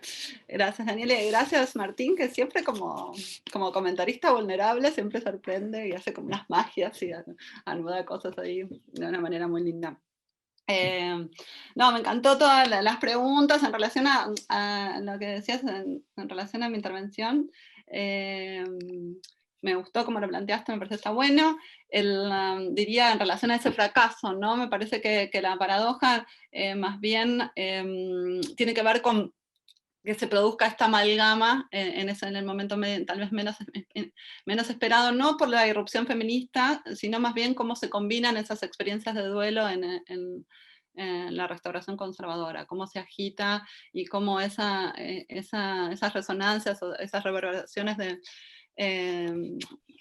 la dictadura militar o de esas experiencias traumáticas se pueden, casi en una línea de memorias multidireccionales, que no vuelven a foja cero, sino se realimentan y potencian y disparan en un sentido nuevo, ¿no? Como estableciendo conexiones y creando de nuevo comunidades afectivas que circulan y que atraviesan el tiempo. Eso a mí me parece muy poderoso en relación a lo que provocó la herencia macrista, en algún sentido. Y me parece que eso estaba bastante claro en la película de Carrie, pero también lo pienso en el movimiento y esos pequeños entrecruzamientos que yo leo como queer entre el movimiento feminista y el movimiento de derechos humanos más tradicional en algún sentido. Pienso en la bandera de Ni Una Menos, creo que fue la marcha del 24 de marzo del 2019, que decía las guerrilleras son nuestras compañeras.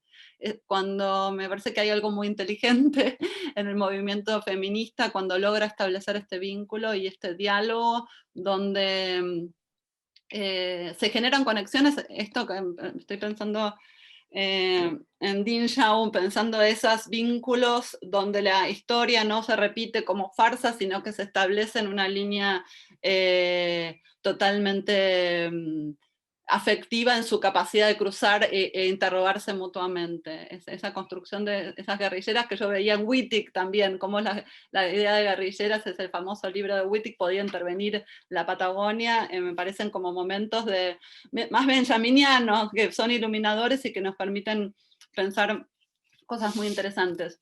También veo ese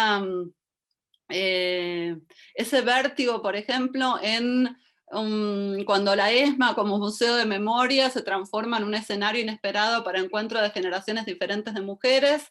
Estoy pensando en particular una muestra que se hizo, Ser Mujeres en ESMA, donde había material de mujeres que habían estado captivas en la ESMA durante la dictadura, que se leía desde la mirada del feminismo contemporáneo, y como en ese encuentro había pañuelos verdes y había mujeres que estuvieron captivas en la ESMA diciendo que ellas podían pensar o repensar su experiencia de cautiverio, de violación y demás, por los pañuelos verdes, ¿no? Como esos momentos donde los legados se invierten, me parecen súper interesantes y me sorprenden y me parecen motivo de análisis en particular. También me parece que nos permite la lectura o la metodología de lo queer o de lo disidente, también permite hacer esos cruces, pensar, por ejemplo, en el encuentro entre los pañuelos blancos y verdes, de las madres como herederas de ese linaje queer, diciendo que son nuestros hijos los que nos dieron la vida, y estableciendo ahí como un linaje que corta lo heteronormativo, lo biológico, lo sanguíneo, y lo transvierte y lo pone en otro lugar. Pienso también que en ese cruce de herencias desmanteladas o que se rearman una y otra vez, se puede pensar tanto Historias Desobedientes, que es el colectivo que aparece por primera vez después de la marcha del 2x1, y que se visibiliza en una marcha del Ni Una Menos, formado por hijos e hijas y familiares de represores que impugnan esa figura familiar del genocida, ¿no? Y que la mayoría son hijas lesbianas de esos padres genocidas, y me parece que surgen justamente en ese encuentro dislocado y disidente entre movimiento de derechos humanos tradicional y feminismo. Lo mismo pienso en este nuevo también eslabón de la familia herida, ¿no? Como los legados sanguíneos correctos, y les nietes que también se sienten amparados por esta doble tradición. Me parece que esos lugares pueden ser pensados desde una metodología de lo queer para un poco lo que decías, Nicolás, vos también, ¿no? Como entrar y conectarse efectivamente con esa disidencia. Me gustó mucho tu presentación, ese archivo increíble que tenés, y esa sensación de ingravidez, esa repetición y esa ingravidez, me parece que trae una incomodidad que con uno muchas veces se olvida, y recordar la incomodidad me parece que son los lugares donde desde la teoría o desde el pensamiento pueden resultar más interesantes para pensar estas cuestiones. Perdón, se me hizo largo. Mariano. Bueno, gracias Martín. Disculpas por no haberte dado el texto antes. Me hiciste notar que no te di el texto antes. Pero como marica tendrías que estar acostumbrado a responder así a lo que te pica, ¿no? Es parte de nuestra esgrima. De todas maneras, la observación que haces es muy interesante, doblemente, ¿no? Por un lado, bueno, quiero aclarar que la cita esa es de un artista, ese Marcos Tavi es un artista, y es algo que recurre también en la historia del arte argentino reciente. Tenemos esa idea de una especie de mafia gay que coloniza el arte y domina el mundo del arte. Es algo que apareció muy recientemente en la iteración número 1000 de la polémica entre Marcia Schwartz y Gumier Mayer, que volvió a decir que, digamos, la mafia homosexual no solo controló ciertas zonas del arte de los 90, sino que ahora controla la reproducción de la historia, de cómo fueron esos 90, ¿no? O sea que hay una paranoia fundada, a mi juicio, sobre cierta capacidad de los actores, particularmente los varones gays, que logran armar circuitos institucionales, recorridos que les permiten una sobrerepresentatividad sobre lo que, digamos, corresponde en términos demográficos a su lugar en la población, ¿no? O sea que esa paranoia está presente, y en esa cita de ese artista, como obviamente un artista que probablemente ha sido dejado de lado de shows, de exhibición, etcétera, y tira eso. Sin embargo, lo que dice, y hiciste muy bien en subrayar eso, es muy interesante, porque lo que, digamos, suscita una especie de respuesta es esta idea de los homosexuales no están asociados a la perpetuación de la vida. Bueno, hay que ver qué dice ahora cuando los homosexuales se casan, tienen hijos, gemelos, alquilan vientres, todas esas cosas que sabemos. Entonces, los homosexuales se han alistado a la perpetuación de la vida de manera tanto patética, a mi juicio, pero no importa, eso es muy personal. Apuntás algo muy, muy, muy importante, que es efectivamente dentro de esa tradición, ese linaje, para retomar las palabras de Cecilia, que se abre con la eclosión de lo queer a fines de los años 80, hay una línea muy fuerte que tiene que ver con oponerse a lo que algunos críticos han llamado la repronarratividad, es decir, la idea de que la narración de la historia, y sobre todo la narración hacia futuro de la historia, depende de una idea de reproducción, ¿no? Y efectivamente ahí hay un énfasis en, bueno, tal vez ahí en diálogo con las imágenes y los textos que nos trajo Nicolás, esa cosa punk de como una especie de teatralización de la oposición a la vida, ¿no? O lo que parecería una forma de oposición a la vida, ¿no? Como una especie de subrayado énfasis de la pulsión de muerte, ¿no? Que aparece en los textos de Leo Bersani, de Lee Evans y de otros, ¿no? De hecho, ese texto muy crucial de lo que después sería la teoría queer, que es No Future, se llama el texto, ¿no? No al futuro, que es una cita de la sensibilidad punk muy claramente, pero para articular esa idea teórica y política de que la política queer no puede estar asociada a una reproductividad, a una idea de futuro armónico, sino que por el contrario tiene que estar permanentemente enfatizando la ruptura, la imposibilidad de construir comunidad, etcétera, etcétera. Yo creo que ahí se juega una cosa interesante. Me acordaba ahora, y la estaba buscando, y a ver si ahora la tengo, porque hay una cita de Agamben que me encanta y que viene al punto, que es, la deben conocer, que dice así: no somos ni jamás seremos terroristas, pero aquello que ustedes consideran terroristas, eso somos. ¿Sí? Entonces esa idea de, que me parece que tiene que ver con cómo se juega esa identificación o no con la acusación que hace este artista. ¿Sí? Nosotros no somos esos que perpetúan la vida, que están en contra de la perpetuación de la vida, pero si nos acusan de eso, vamos a hacer eso. Es decir, esta tradición de reclamar y identificarse con el insulto que nos fue arrojado, ¿verdad? Entonces ahí me parece que hay, en esa respuesta que hace Art Plus Positive, este grupo de afinidad, y ACT UP en su conjunto, hay un momento de, bueno, rebatir rápido a esta acusación, ¿sí? Digamos que por eso no creo que cancele la otra beta que vos traes muy, muy acertadamente, sino que más bien tiene que ver con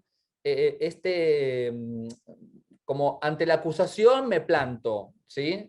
Digamos, no necesariamente diciendo somos defensores de la vida, sino simplemente esas palabras que me lanzan, yo les voy a dar un sentido, y yo voy a, o nosotros, mejor dicho, pues un colectivo, vamos a ser los que le pongan un sentido político determinado, ¿no? No sé si respondo bien lo que habías planteado, pero en todo caso subrayo esto, me parece un señalamiento muy, muy importante, porque es muy importante y para largo tratar de pensar cómo conviven justamente o que existen en la eclosión queer esta tendencia que podemos llamar, si queremos, oscura, dark, punk, con otra tendencia más afirmativa que también está, ¿no? O sea, las dos están ahí y tienen relaciones por momentos conflictivas y por momentos de colaboración.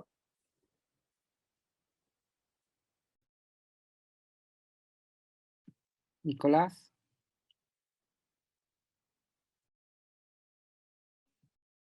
Ahí estoy. Bueno, gracias también por los comentarios. También asumo la culpa de no haber mandado las líneas prometidas.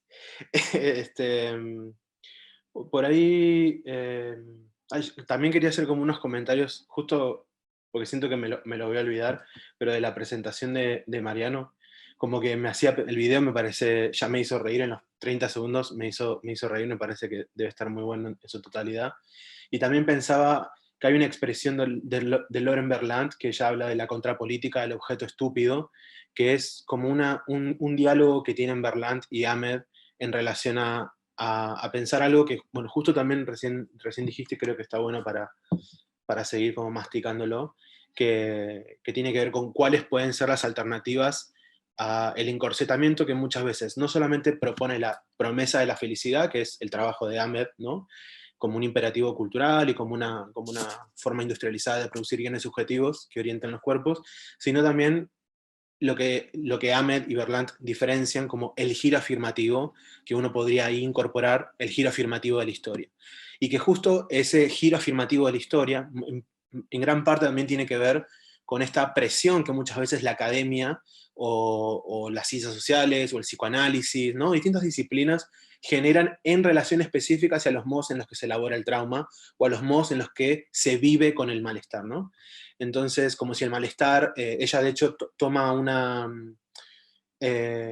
dialoga mucho con un texto de Rosy Braidotti, que ahora no me voy a acordar el nombre, pero donde le discutes la noción del dolor y sobre la productividad del dolor, ¿no? Entonces Ahmed termina acordando o llega hacia la reflexión sobre la estupidez como un campo de posibilidades, ¿no? Y termina incluso afirmando y compartiendo con Berlant que el potencial revulsivo que tiene la estupidez en relación a como un campo de experimentación, elaboración del trauma, pero sobre todo de presentismo, ¿no?, como sobre todo de posibilidad en presente de hacer acto una marca del dolor, una marca del trauma, e incluso hacer en el acto, abrir el espacio para aquello que puede considerarse como lo feliz o lo afortunado.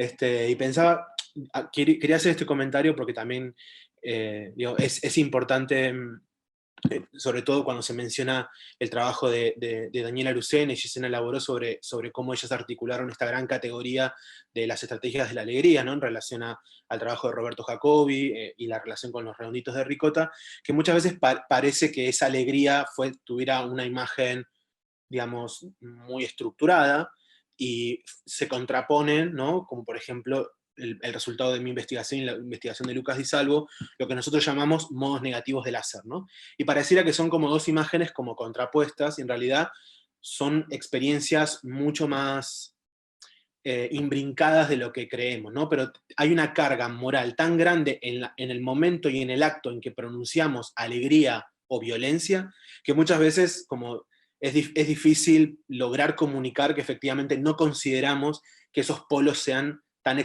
digamos, que sean polos, justamente, ¿no? Sino que son, digamos, como experiencias mucho más complejas e indeterminantes.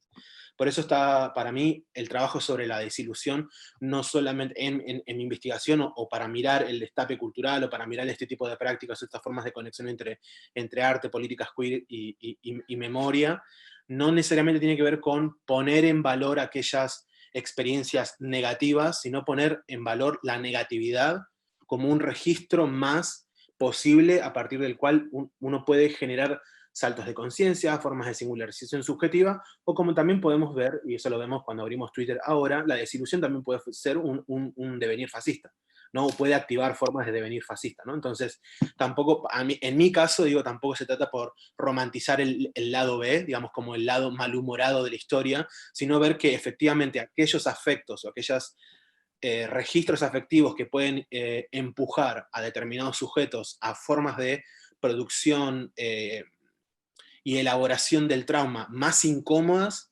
digamos, hay un valor ahí también para agregar, que es un valor, digamos, que comparte estatuto en relación a las estrategias de madres que fueron mayoritarias, digamos, ¿no? Pero, digamos, creo que en el sentido, mis intervenciones orientan no a romantizar el binomio como, digamos, como alegría-violencia, como quizás en algún momento yo efectivamente lo hice como activista, ¿no? En el sentido de, muchas veces quienes estamos muy atravesados por las políticas queer tenemos esta cosa como de placer ante la producción sistemática de conflicto y ante la producción de cierto malestar, digamos, como una zona de elaboración y de invención, pero creo que también está bueno dentro del marco de las economías morales de la historia poder revisar eso y poder generar otros, digamos, desbalances también.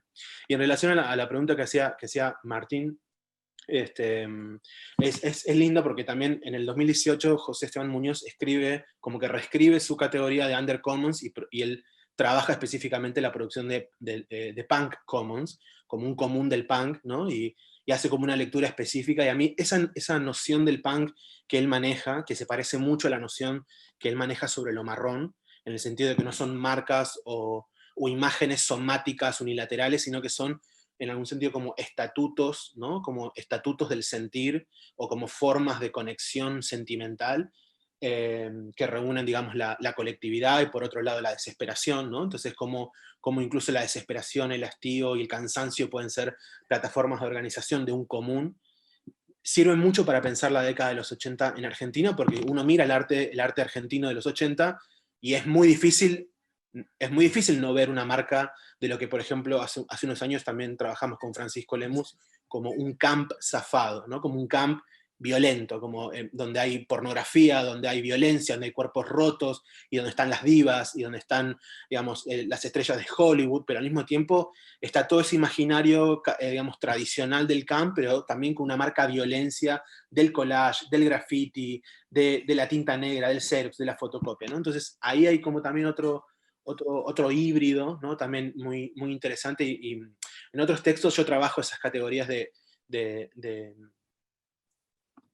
José Esteban Muñoz porque están buenísimas, son re divertidas, y en relación a lo que decías de cómo esa tensión de los años 80, por ahí, nada, también Mariano pueda opinar también al respecto, digamos, yo creo que hay algo que sucede en los años 80 y sobre todo en la producción teórico-crítica de Miguel Ángel Lenz, especialmente de Gummiermeier, pero también en los intercambios, digamos, en las resonancias y en los intercambios, digamos, como más esporádicos de Perlonger volviendo de Brasil a Argentina, digamos, hay toda una teoría crítica política, digamos, que hereda cierto estatuto posidentitario de los años 70 o de las discusiones como más radicalizadas, que paulatinamente empieza a ceder, ¿no? Y digamos, empieza a ceder y empieza a licuarse, ¿no? Y lo que hay es como toda una genealogía negativa, que a mí me gusta decir, una genealogía negativa de la política marica que todavía está por escribirse, y donde hay conexiones, sobre todo que están, digamos, esas conexiones o esas reescrituras de ese corpus crítico, posidentitario, prosexo, liberacionista, ¿no? Que por ejemplo está presente en las columnas de Jorge Gummiermeier en la revista El Porteño, que está presente en la poesía de Miguel Ángel Lenz, o que está presente en el trabajo de Enrique Yurkovich y la coordinadora Narco Gay Argentina, digamos, todas esas experiencias todavía las estamos escribiendo muy, muy de a poco, y han sido, digamos, por determinadas situaciones han sido, digamos, forcluidas de un guión y un estatuto muy concentrado que tiene que ver con la fuerza del discurso de los derechos humanos y con la fuerza que la comunidad homosexual argentina cobra como institución, digamos, los derechos homosexuales, a partir de, digamos, de su relación, su proximidad, su alianza y su inteligencia con madres de Plaza de Mayo, ¿no? Y con lo que significa la conversación sobre los derechos humanos en este país. Entonces, cuesta mucho, digamos, mirar. Por eso es tan extraño, ¿no?, que en Argentina las conversaciones sobre homonacionalismo, pinkwashing, asimilacionismo, estén tan cargadas moralmente y sean tan difíciles de llevar adelante, ¿no? Por eso las críticas al matrimonio homosexual fueron tan difíciles de denunciar, cuando en otros contextos, digamos, el activismo, digamos, la crítica queer sobre estas formas, digamos, de reformismo, digamos, son mucho más vivas, digamos, son más proliferantes. En Argentina tenemos esa cosa de que o somos amigos o somos enemigos, entonces esa inteligencia queer ha quedado, digamos, muy reducida, y ha sido sobre todo reducida porque por lo general suelen ser críticas que están en otros espacios que no son la ciudad de Buenos Aires, por lo pronto en los últimos 20 años, y también hay algo ahí de la impronta, digamos, unitaria del centro porteño, que también ha ayudado y ha colaborado al silenciamiento de voces que podríamos considerar herederas de esta matriz incómoda de alianza y de producción de una teoría crítica sobre el sexo, ¿no?, en postdictadura. Si puedo decir algo corto en relación cuando estaba ahora escuchando a Nicolás, que me parece súper importante, y él, digo, ahora y en su posteo de Facebook en general, eso es como un cultor de la complejidad, digamos, a niveles obsesivos y psicóticos, obviamente, ¿no? Y de manera muy, muy interesante. Y me parece que es importante subrayar ese trabajo, porque creo que, como él estaba diciendo ahora, y creo que esto tiene que ver con lo que él llamaba cómo se moralizan ciertos análisis, ¿no? Ciertas categorías de análisis aparecen cargadas de un manto moral, y eso como que traba la comprensión, el estudio, el pensamiento. Quiero decir, cuando nosotros estamos pensando estas cuestiones, por ejemplo, yo que hice este planteo de oposición, es una oposición artificial, como dije desde el principio, esta cosa de lo trágico y lo cómico, es un ensayo para pensar, y a mí siempre trato de enfatizar, por ejemplo, cuando doy clase, cuando estamos tratando de pensar, nos tenemos que poder tomar esas libertades, no significa que esté diciendo, esta es la realidad. Estoy haciendo un ensayo como en un laboratorio, una persona sube la temperatura a 1500 para ver qué pasa. No es que cree que esa es la temperatura a la que tenemos que convivir los seres humanos. Entonces, el problema de la moralización es cuando ciertos ejercicios de pensamiento que yo sostengo y creo que el pensamiento se tiene que tomar las libertades que quiera y que necesite, después se toman como algo que es una especie de regla, ¿no? O como una especie exacto de regla moral. Entonces, en este punto, como decía antes Nicolás, ¿no? O sea, tenemos ese modelo muy fuerte de respuesta al trauma del movimiento de los derechos humanos, Madre de Plaza de Mayo. Aparece la idea de, bueno, una respuesta desde la alegría, ¿no? Inmediatamente, no es que estemos cuestionando el modelo dominante, sino, en todo caso, se trata de ampliar repertorios, cómo sumar repertorios posibles de respuesta, ¿no? Y después aparece una crítica de Sara Ahmed, que todos hemos leído y que todos y todas adoramos. Eso no significa que el modo de respuesta alegre esté cancelado, ¿no? Como hay que tratar de entender que cada una de estas formas tiene algo para ofrecernos, y que cuando pensamos en formas de oponer, formas de negatividad, formas de crítica, no estamos diciendo, por lo menos yo y muchos de los que estamos acá, no, este otro modo ya no sirve, no importa, no vas a obtener nada de ahí. Por supuesto, todos creo que creemos que la forma tradicional de las Madres de Plaza de Mayo es súper valiosa. Lo que llamamos la estrategia de la alegría también es súper valiosa. Empecinarse en la negatividad, como en el trabajo de Nicolás, también es súper valioso. Entonces, hay que sostener cada uno de estos modos sin pensar que son opciones éticas que tenemos que tomar y llevar a la batalla hasta la muerte. Eso es una ridiculez, que puedo entender por momentos, digo, y acá estamos muchos de nosotros trabajando con maricas, ¿no? Y bueno, las maricas tienden a ser excesivas, flamígeras, en llamas, entonces, efectivamente, ¿no? Dicen cosas extremas, y nos subimos a ese carro, pero también es bueno por momentos retroceder y permitir que todos estos modos coexistan, ¿no? Y perdón, una sola cosita que me olvidé cuando Nicolás trajo lo de Muñoz y apareció la idea de lo marrón y lo común. Una cosa importante también para pensar el trabajo de Rey Navarro que yo traje: Rey Navarro es un artista chicano, ¿sí? A diferencia de Wojnarowicz, que es un hombre, un WASP, digamos, un white, anglo-saxon, protestant, bla, bla, bla, un hombre anglosajón blanco, gay. Rey Navarro es un chicano que crece en San Francisco, en California, en el contexto de la cultura chicana, pero también en la tradición del arte conceptual chicano, que tiene una tradición importante en California, y estudia en California y luego se muda a Nueva York. Y esa formación en lo marrón también dictamina los modos en que él responde, creo yo. Muchas gracias. Son, bueno, la 1:20 aquí. No tenemos mucho tiempo, pero puede ser 2 preguntas del público. Vi en el chat que ya Florencia, hay una intervención de Florencia que no sé si quiere tomar palabra y hacerla en vivo. Hola, sí, gracias. Primero, gracias por la densidad y el cuidado de todas sus presentaciones. Es muy lindo encontrarse con otros trabajos que se tocan en muchos puntos con el mío, que es una etnografía de la transición, ¿no? De la dictadura al periodo democrático, escrita desde Córdoba. Me encantó lo que dijo Cecilia sobre la R en Tucumán, porque yo escribo en cordobés, y hay algo del ritmo, del corte, del cuarteto, y de un montón de otras tradiciones orales, ¿no? Y rítmicas que tenemos que sale, que le da tono, y también, bueno, espero que atraviese la pantalla, ¿no? Porque hay algo de sensibilidad que siempre hace eco en eso. Todas sus charlas han hecho eco en mis. He escrito un montón de cosas, compartí una que me parecía importante en esto que se discute los derechos humanos también, ese apelo que ellos hicieron a la justicia, y por tanto como ese acoplamiento a la promesa cruel de la democracia, ¿no? Pero sobre todo como marco legal. Creo que lo que ellos hacen es una apuesta a ese marco legal porque, bueno, es como una reparación de ese estado completamente caótico y ilegal que atravesó sus vidas y destruyó esas familias, ¿no? Y que también, claro, destruyó la socialidad misma, los modos en que la socialidad estaba cambiando, ¿no? Desde el género, desde las alianzas de clase, en fin. Estoy escribiendo mi tesis ahora terminando, así que estoy escribiendo también mis conclusiones con ustedes ahora pensando. Así que eso, como por un lado la importancia de lo legal, bueno, nada, eso que dije ahí. Y lo otro que estaba pensando mucho en Sueli Rolnik, y lo que ella discute sobre la necesidad de descolonizar el inconsciente, ¿no? O colonial capitalista, creo que le llama, y que justamente es en las intervenciones de ACT UP, es como una potencia resistente, siento yo. Y creo que tanto lo negativo con lo de la alegría se mezclan.